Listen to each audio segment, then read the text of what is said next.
Assalamualaikum warahmatullahi wabarakatuh. Sebelumnya, perkenalkan kami dari kelompok 8A izin mempresentasikan hasil diskusi literatur review kami yang berjudul Preparation and Characterization of Chemically Modified Tapioca Starch Ionic Liquid Antibacterial Films dengan penulis Feiren, Xiang Kai Liu, Jinwei Wang, Peng Guo, Sun Jun Wang dengan jurnal Carbohydrate Polymer Journal dan tahun terbit 2020. Untuk kelompok sendiri, pertama perkenalkan saya sendiri Keisha Gilesar Rameswari dengan NPM 07 dan juga terdapat Salmada Zahira dengan NPM 045, Virus Naila Putri dengan NPM 046, Inov Adani dengan NPM 048 dan juga Shinta Latifatul Zahra dengan NPM 049.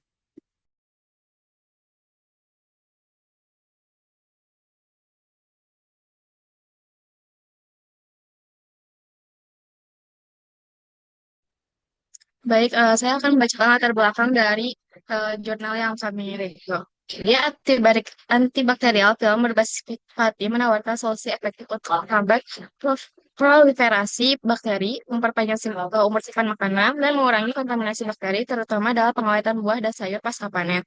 Penggunaan ionic liquids berbasis imidazolium dan kolinium seperti emium asetat dan folic asetat sebagai pengganti plasticizer tradisional semakin populer di mana liquids memiliki kemampuan pelarutan yang lebih baik dan dapat meningkatkan fleksibilitas pati termoplastik.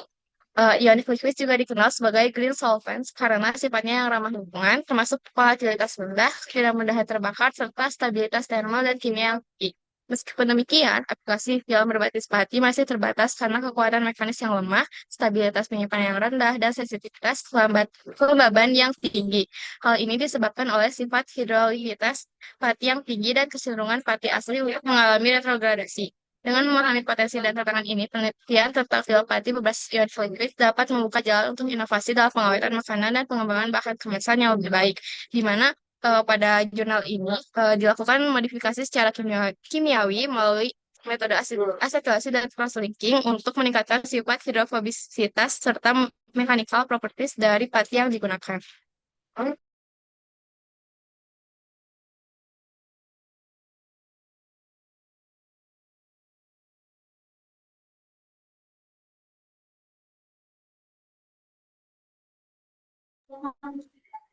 Nah, untuk tujuan dari ujiannya ini yaitu menguji hipotesis bahwa IL berbasis imidazolium dan kolinium dapat digunakan sebagai plasticizer dan agen antibakteri untuk menyiapkan film pati antibakteri sehingga dapat memberikan protokol baru untuk persiapan film pati antibakteri menggunakan IL tanpa penambahan agen antibakteri. Untuk materialnya sendiri terbagi menjadi dua. Yang pertama ada stretches, di mana di stretches atau pati ini terdapat pati tapioka natif atau NTS, pati tapioka CTOC ATS dengan anhidra asetat, dan juga pati tapioka silang CTS dengan sodium trimetafosfat. Dan juga terdapat ionic liquids atau IOS, yaitu 1 etil 3 metil limidazolium asetat dan juga kolin asetat. Untuk metode sendiri, yang pertama terdapat prosedur pembuatan film pati, di mana pada prosedur ini pati dan juga ILS digabung dengan rasio 3:7. Jadi pati dan ILS dicampur dalam kantong ziplock dan dikocok hingga merata. Nah, campuran ini didiamkan 4 jam pada suhu ruang dan dilakukan pencetakan. Karena cetakan dilakukan pada suhu 120 derajat Celcius dan tekanan 6 mPa selama 20 menit. Setelah itu, film pati disimpan di desikator dengan larutan NaCl jenuh selama 14 hari sebelum dianalisis. Prosedur yang kedua, kalorimetri pemindaian. Pada prosedur ini, sifat termopati asli dan pati termodifikasi dalam IL diukur menggunakan kalorimeter di pemindaian diferensial. Pengukuran dilakukan segera setelah panci disegel. Nah, pada prosedur ini, parameter yang digunakan yaitu onset temperatur, conclusion temperatur, dan juga enthalpy change. Untuk prosedur yang ketiga, difraksi sinar X, di mana pada prosedur ini, kristalinitas pati dan sampel film pati diukur menggunakan difraktometer sinar X. Dan juga sampel pati ekuilibrasi dalam ruang di atas larutan NaCl jenuh pada suhu 25 derajat Celcius selama 3 hari sebelum dianalisis. Serta spektrum XRD dikumpulkan dari 4 derajat hingga 35 derajat dengan laju pemindaian 1 derajat per menit. Untuk prosedur yang keempat, mikroskop elektron pemindaian, di mana pada prosedur ini morfologi granula pati, permukaan, dan bagian film pati yang mengalami kriogenik retak diperiksa menggunakan mikroskop elektron pemindaian pada tegangan percepatan 5 kV. Prosedur yang selanjutnya, mikroskop optik teleportasi, di mana pada prosedur ini mikrostruktur granula pati dan permukaan film pati EL diamati menggunakan mikroskop optik terpolarisasi. Setelah itu, potongan film pati sebesar 4 cm dan 2 cm ditempatkan di atas kaca objek dan ditutup sebelum pengamatan. Selanjutnya, terdapat low field magnet resonance, di mana alat ini merupakan alat analisis NMR20 NHZ yang digunakan untuk menganalisis distribusi air dalam sampel film pati. Nah, pada prosedur ini, sepotong film pati digulung ke dalam silinder dan ditempatkan dalam tabung kaca netar dengan diameter 15 mm. Waktu relaksasi melintang dan area puncak protein air terikat diukur dengan urutan pulsar Purcell Maybaum Gel pada suhu 32 derajat Celcius dengan nilai T 300 mikros S dan pulsa 90 derajat dan 180 derajat. Untuk prosedur yang ketujuh, pengukuran sudut kontak, di mana pada prosedur kali ini sudut kontak sampel film pati diukur pada suhu kamar menggunakan penganalisis sudut kontak dinamis, serta tetesan air diteteskan pada film dan nilai sudut kontak diukur selama 2 menit pada 3 posisi yang berbeda dari sampel yang sama. Setelah itu, energi bebas permukaan film dihitung menurut metode Owens dan Wen menggunakan air H2O dan diodometana sebagai cairan pengukur. Selanjutnya, prosedur yang ke-8 yaitu termografimetri analisis, di mana sifat termal dari sampel pati, IL, dan film pati ditentukan dengan menggunakan alat analisis termografimetri Q50. Jadi, setiap sampel sebanyak 10 mg ditimbang ke dalam panci aluminium dalam neraca TGA dan dipanaskan dari 30 hingga 600 derajat Celcius dengan kecepatan 10 derajat Celcius per menit dalam atmosfer nitrogen. Selanjutnya, terdapat pengujian tarik, di mana uji tarik dilakukan menggunakan mesin uji universal dengan sel beban 500 N pada sampel film berbentuk halter. Selanjutnya, film pati dengan panjang 24 mm dan lebar 6 mm diuji dengan laju deformasi konstan 10 mm per menit. Modulus yang kekuatan tarik dan juga perpanjangan putus ditentukan setidaknya 7 kali untuk setiap sampel filmnya. Untuk prosedur yang ke-10, aktivitas antibakteri, di mana aktivitas antibakteri ILS dan sampel film pati diuji dengan menggunakan metode difusi cakram agar sifat antibakteri dan IL dan film pati diuji terhadap S. aureus gram positif dan spesies bakteri E. coli gram negatif. Film pati IL disterilkan terlebih dahulu dengan penyinaran UV selama 30 menit pada suhu kamar. Sementara itu, film pati IL berbentuk bulat ditempatkan di atas lempeng agar. Setelah itu, lempeng diinkubasi pada suhu 37 derajat Celcius selama 24 jam dalam inkubator bersuhu konstan dan zona hambat diukur dengan jangka sorong. Untuk prosedur yang ke-11 yaitu analisis statistik, di mana semua percobaan yang dilakukan setidaknya dalam rangka 3 dan hasilnya dilaporkan sebagai nilai rata-rata dan standar deviasi. Dalam kasus XRD, TGA, dan LFNMR, hanya satu pengukuran yang dilakukan, serta dilakukan analisis varians atau ANOVA yang diikuti dengan uji Duncan dengan tingkat kesalahan 0,05%, dilakukan dengan menggunakan perangkat lunak seperti SPSS 9.0 statistik.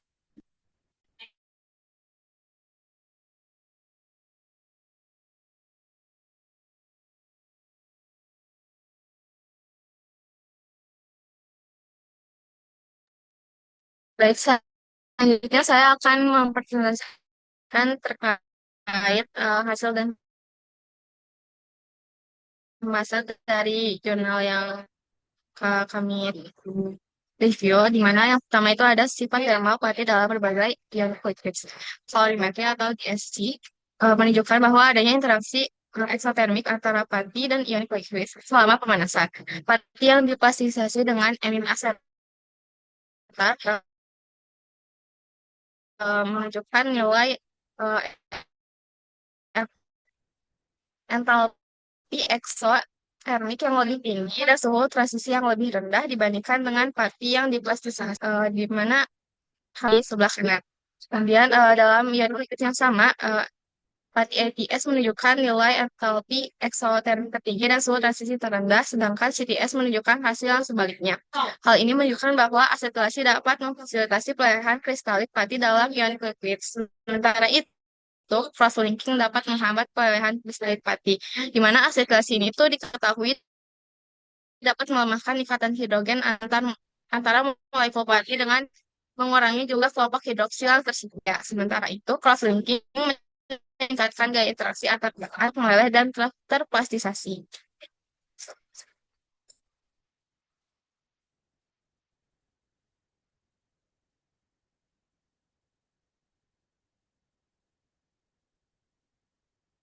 Selanjutnya, yang kedua ada kristalinitas film starch yang liquids. Berdasarkan hasil dari analisis X-ray diffraction atau XRD menunjukkan bahwa pati NTS, ETS, dan CTS menunjukkan pola tipe A yang serupa dengan puncak difraksi yang kuat pada 15 derajat dan 23 derajat serta doublet yang tidak tersulaikan pada 17 derajat dan 18 derajat yang berarti bahwa derajat asetilasi rendah dan ikatan silang memiliki sedikit pengaruh terhadap struktur kristalit pati. Tetapi setelah plastisasi dengan koin asetat, terlihat penurunan signifikan pada intensitas puncak difraksi yang menunjukkan gangguan pada struktur kristal. Sebaliknya, dengan yang menggunakan emium asetat, tidak ada puncak difraksi yang terdeteksi, menandakan bahwa semua kristalit pati telah terdestruksi. Hasil ini menunjukkan bahwa emium asetat memiliki efek plastisasi yang lebih baik daripada koin asetat. Setelah penyeimbangan kelembaban, film pati enim asetat menunjukkan bahwa puncak difraksi tipe B menandakan retrogradasi pati, di mana kristalinitas relatif film menunjukkan urutan NTS enim asetat lebih kecil daripada CTS enim asetat lebih kecil daripada ETS enim asetat, yang menunjukkan bahwa asetilasi mengurangi retrogradasi. Sebaliknya, film pati dengan koin asetat menunjukkan bahwa derajat retrogradasi yang lebih rendah. Hal ini menunjukkan bahwa pati lebih lengkap diplastisasi dengan emium asetat dibandingkan dengan koin asetat. Akan tetapi, film pati emium asetat tampaknya lebih mudah mengalami retrogradasi dibandingkan film pati koin asetat yang dapat dilihat pada tabel ini.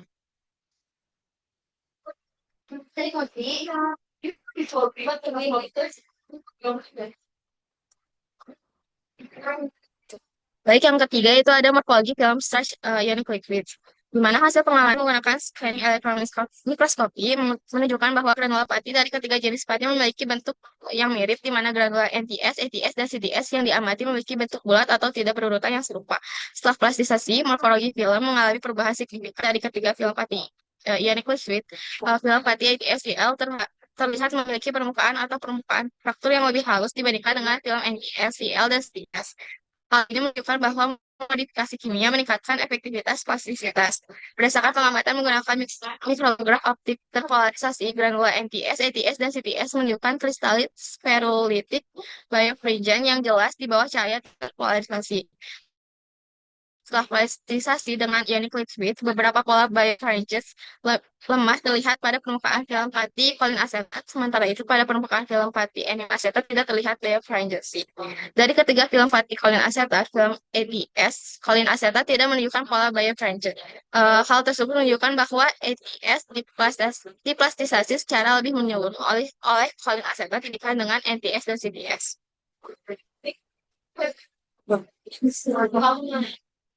Kemudian yang keempat ada distribusi air film SARS-CL.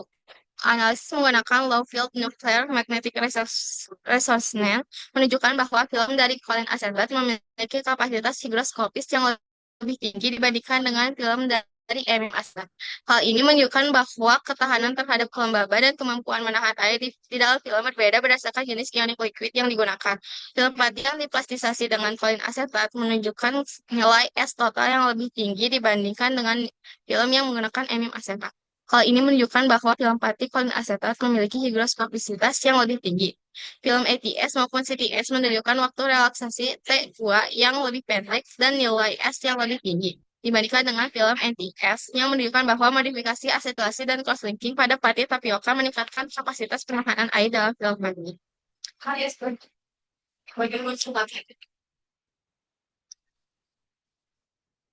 Oke, baik. Selanjutnya, izinkan saya melanjutkan, itu ada hidrofobisitas film tadi. Nah, untuk hidrofobisitas sendiri itu diuji melalui kontak angle dan juga surface free energy. Jadi, semakin besar sudut kontaknya atau kontak angle-nya dan semakin kecil surface free energy-nya itu, tandanya pati itu semakin hidrofobik atau semakin tahan air. Nah, untuk film emium asetat ini memiliki sudut kontak lebih besar dan surface free energy kecil dibandingkan kolin asetat. Nah, di sini emium asetat ini membuat film lebih tahan air. Nah, tapi kalau untuk berdasarkan dari gambarnya itu, sudut angle-nya itu bisa mencapai 88,9 derajat. Jadi di sini untuk pengaruh asetilasi dan juga cross-linking ini lebih hidrofobik dibanding anti-SL. Jadi asetilasi ini menambahkan gugus asetilen nonpolar, sedangkan cross-linking ini memperpanjang rantai karbon. Jadi modifikasi kimia pada pati itu meningkatkan hidrofobisitas film pati IL yang disebabkan oleh peningkatan panjang rantai karbon dan pengenalan grup asetil pada pati. Boleh dilanjut?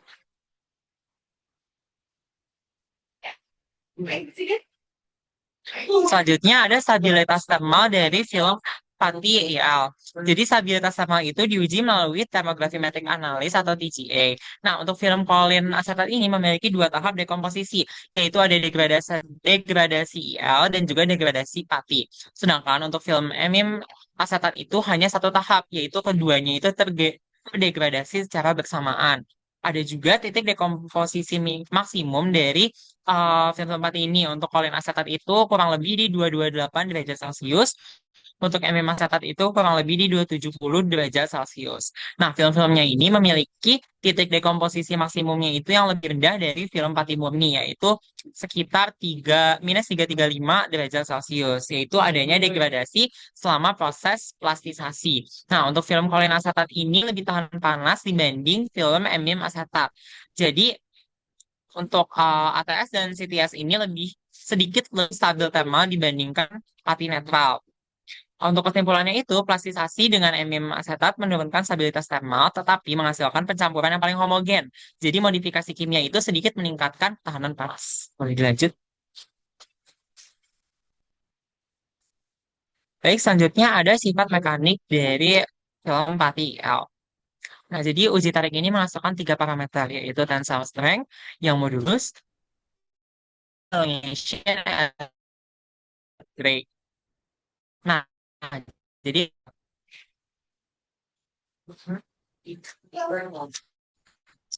uh, izinkan saya untuk sifat mekanik ini uh, di uji tarik itu menghasilkan tiga parameter, yaitu tensile strength yang modulnya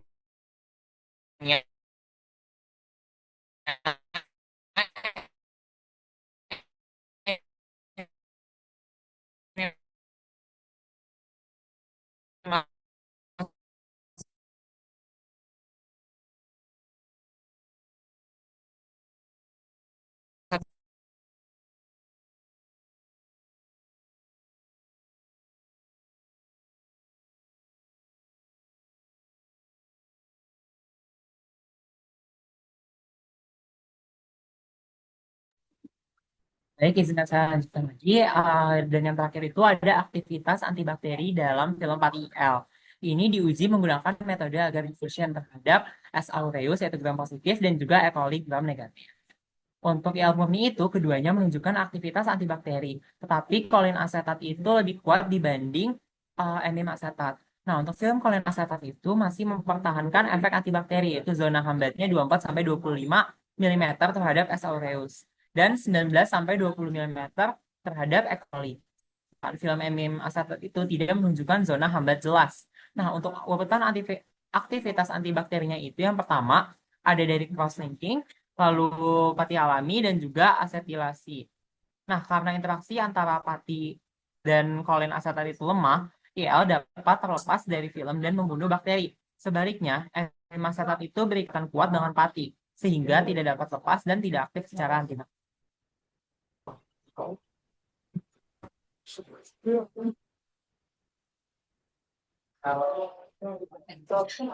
Selanjutnya, saya akan menjelaskan terkait dengan keunggulan dari jurnal yang telah kami bahas. Yang pertama adalah pendekatan baru dalam pembuatan film Fati. Penelitian ini memperkenalkan cara baru untuk membuat film berbasis pati singkong, yaitu dengan bantuan ionic liquids atau IL. IL memiliki fungsi ganda, yaitu sebagai plasticizer dan juga agen antibakteri sekaligus. Pendekatan ini dianggap inovatif karena dapat mengurangi penggunaan bahan tambahan kimia lain dan tetap menghasilkan film yang kuat, lentur, serta memiliki efek antimikroba. Yang kedua adalah ramah lingkungan dan ekonomis. Film ini dibuat dari pati singkong yang bersifat biodegradable, terbarukan, dan murah. Pati singkong banyak tersedia di Indonesia dan mudah diproses, sehingga film ini lebih ramah lingkungan dibandingkan plastik berbasis minyak bumi. YL memiliki volatilitas rendah, tidak mudah terbakar, dan stabil secara kimia. Jadi, bahan ini cocok untuk dikembangkan sebagai kemasan berkelanjutan. Yang ketiga adalah perbaikan sifat fisik film. Penambahan IL, terutama MM asetat, terbukti meningkatkan sifat mekanik dan thermal film. Film yang dihasilkan menjadi lebih kuat, lentur, dan tahan air berkat interaksi antara IL dengan molekul pati. Selain itu, modifikasi kimia seperti asetilasi membuat film lebih fleksibel. Sedangkan cross-linking membuatnya lebih kokoh dan stabil terhadap panas. Jadi, hasil akhirnya adalah film yang lebih mudah diaplikasikan sebagai bahan kemasan tanpa mudah robek atau rusak. Boleh dilanjut? Selanjutnya adalah efek antibakteri yang signifikan. Film yang menggunakan kolin asetat terbukti memiliki kemampuan menghambat pertumbuhan bakteri, terutama Staphylococcus aureus dan juga E. coli. Efek ini muncul karena IL bisa lepas dari struktur film dan merusak dinding sel bakteri. Dengan begitu, film ini tidak hanya berfungsi sebagai pelindung fisik, tetapi juga sebagai kemasan aktif yang bisa memperpanjang umur simpan makanan. Hal ini penting untuk produk segar yang mudah rusak seperti buah dan juga sayuran. Dan yang terakhir adalah pemanfaatan modifikasi pati. Pati yang dimodifikasi secara kimia melalui asetilasi dan juga cross-linking memberikan hasil yang berbeda dalam karakter film. Asetilasi menambah fleksibilitas film karena menurunkan ikatan hidrogen antar molekul, sementara cross-linking menambah kekuatan dengan menghubungkan rantai pati satu sama lain. Kombinasi keduanya menghasilkan film dengan keseimbangan antara kekuatan, elastisitas, dan juga ketahanan air, sehingga dapat disesuaikan dengan kebutuhan kemasan yang berbeda.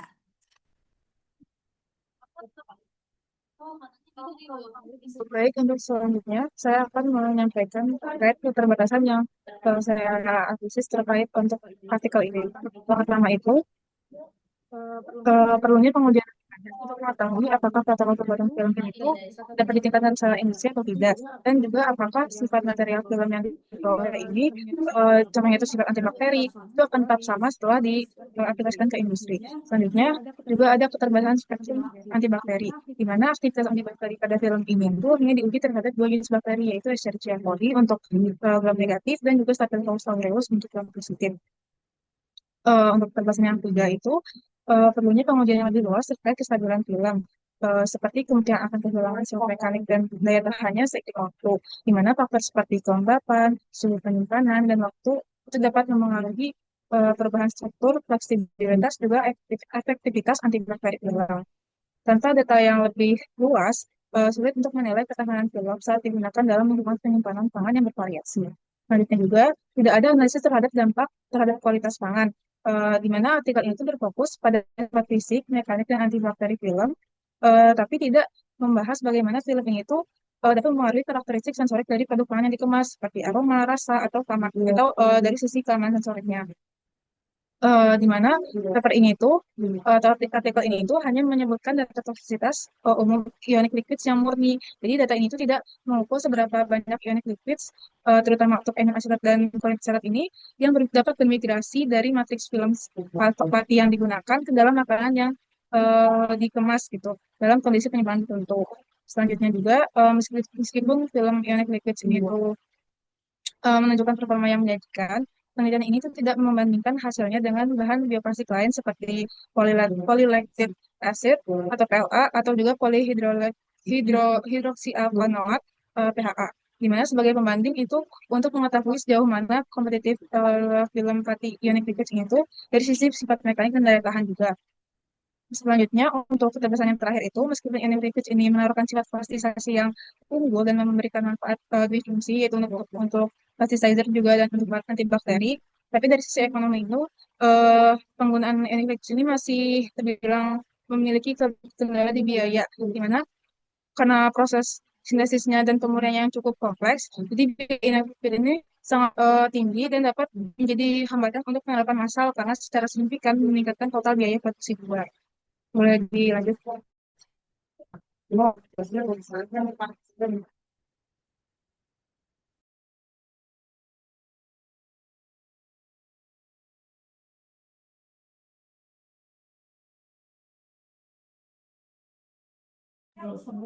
Selanjutnya, saya akan menjelaskan terkait dengan kontribusi yang diberikan oleh jurnal ini.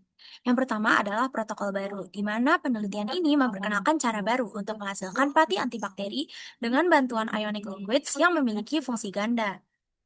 Lalu yang kedua adalah wawasan mengenai mekanisme pati IL. IL berbasis emilim asetat memberikan film yang lebih kuat, tetapi memiliki efek antibakteri yang lemah. Sementara itu, IL berbasis kolin asetat interaksinya lebih lemah, tetapi efektif untuk membunuh bakteri. Dan yang terakhir adalah formulasi yang paling optimal, di mana film pati crosslink dengan kolin asetat menunjukkan hasil paling seimbang, karena memiliki sifat mekanik dan juga antibakteri yang sama-sama baik.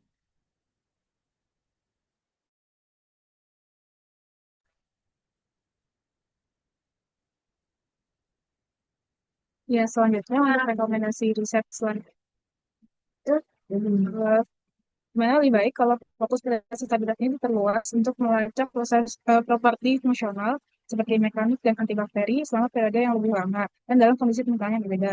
Selanjutnya, lebih baik juga kalau validasi spektrum antibakteri ini harus diperluas juga melampaui hanya Staphylococcus aureus dan Escherichia coli untuk mencakup patogen yang lebih relevan dan signifikan dalam rantai makanan seperti Listeria atau Salmonella. Kemudian juga lebih baik untuk menyertakan pengujian migrasi kuantitatif untuk menentukan 5 residu ionik liquid yang bermigrasi di permukaan dalam kondisi penyimpanan tertentu untuk menilai potensi toksisitasnya.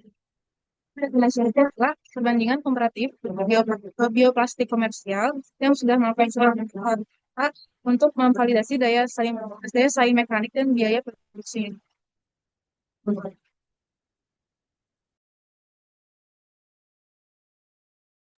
Baik, mungkin sekian dari kelompok kami. Mohon maaf bila ada kesalahan. Wassalamualaikum warahmatullahi wabarakatuh.